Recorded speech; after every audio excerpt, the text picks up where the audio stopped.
প্রথমে সেনাবাহিনী, এরপর সাংবাদিক, এবার যেন পুরো রাষ্ট্র কাঠামোকে বদলানোর নায়ক সাজার চেষ্টায় মগ্ন হয়েছেন জাতীয় নাগরিক পার্টির নেতা হাসনাত আব্দুল্লাহ। প্রশ্ন উঠেছে, এটা কি অধিকার আদায়ের সংগ্রাম নাকি জনপ্রিয়তা অর্জনের মরিয়া প্রচেষ্টা? শ্রমিক, শিক্ষার্থী, সরকারি কর্মকর্তা, যেখানেই বিক্ষোভ সেখানেই হাজির হাসনাত আব্দুল্লাহ। বিশ্লেষকরা বলছেন, এটা শুধু অ্যাক্টিভিজম নয়, বরং নিজেকে আন্দোলনের নায়ক বানানোর চেষ্টা চলছে। তারই ধারাবাহিকতায় গত ৬ জুলাই রাজশাহীতে এক সমাবেশে দাঁড়িয়ে সাংবাদিকদের এক প্রকার হুমকি দেন হাসনাত। আক্রমণাত্মক কণ্ঠে তিনি বলেন, খুনি হাসিনার পক্ষে বসুন্ধরা মিডিয়া যে ভূমিকা পালন করেছে আমরা তা ভুলিনি। তার এ বক্তব্যের পরপরই শুরু হয় তুমুল সমালোচনা। কেউ কেউ বলেন, এই বক্তব্য শুধু বিতর্ক নয়, সাংবাদিকদের কাজের ক্ষেত্রে এক প্রকার সরাসরি হুমকি। খুনি হাসিনার পক্ষে এই বসুন্ধরার মিডিয়া কি বৈধতা উৎপাদন করেছে আমরা ভুলে যাই না। এদিকে গণমাধ্যমের উপর হাসনাতের এমন নগ্ন হস্তক্ষেপ এবারই প্রথম নয়। ২০২৪ সালের ডিসেম্বরে বেসরকারি টেলিভিশন সময় টিভির ৫ সাংবাদিক ছাঁটাইয়ের অভিযোগ উঠেছিল তার বিরুদ্ধে।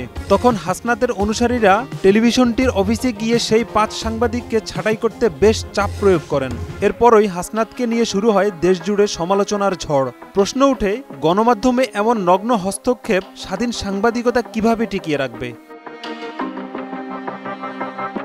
তবে শুধু গণমাধ্যমে হস্তক্ষেপ করেই থেমে থাকেননি এনসিপির এই নেতা, বিতর্কে জড়িয়েছেন সেনাবাহিনীর সাথেও। ২০২৫ সালের জুনে নিজের ফেসবুক পোস্টে হাসনাত লিখেন, ক্যান্টনমেন্ট থেকে আওয়ামী লীগকে পুনর্বাসনের পরিকল্পনা চলছে।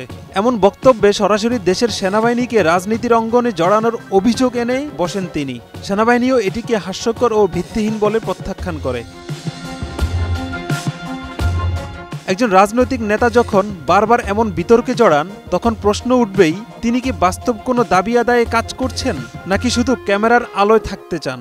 যখনই দেশের রাজনৈতিক পরিস্থিতি স্থিতিশীল হতে শুরু হয়, ঠিক তখনই কেন উল্টাপাল্টা বক্তব্যে বারবার আলোচনায় আসেন হাসনাত? এমন প্রশ্নে এখন সয়লাভ চারদিক। তবে কি সত্যি দেশের স্বার্থে নয়, নিজের স্বার্থে আলোচনায় হাসনাত? এটাও সত্য যে গত ১৭ বছরে কিছু প্রভাবশালী সাংবাদিক সরকারপন্থী চাটুকারিতার সাথে যুক্ত ছিলেন, আবার একটি বড় অংশ সাংবাদিকতার নীতি নৈতিকতা মেনে কাজ করে গেছেন। তবে বিভিন্ন প্রতিষ্ঠান সেই চাটুকারিতা করা সাংবাদিকদের ছাঁটাই করলে ৫ আগস্টের পর বর্তমানের সাংবাদিকরা নিজের জায়গা থেকে বস্তুনিষ্ঠতা বজায় রেখে কাজ করে যাচ্ছেন।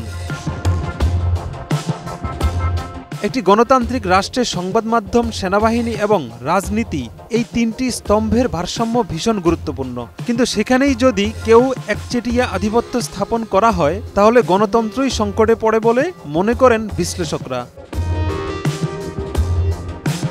এদিকে হাসনাতের এমন বক্তব্যে তীব্র নিন্দা জানিয়েছে বাংলাদেশ ফেডারেল সাংবাদিক ইউনিয়ন সহ বিভিন্ন সাংবাদিক সংগঠন। শীর্ষ দেশি বিদেশি বিভিন্ন গণমাধ্যমেও হাসনাতের এমন বক্তব্য ঘিরে চলছে সমালোচনা। এখন প্রশ্ন, হাসনাত আব্দুল্লাহ আসলেই একজন সংগ্রামী নেতা, নাকি আলোচনায় থাকার জন্য এটি একটি তার কৌশল? Desk report, news 24।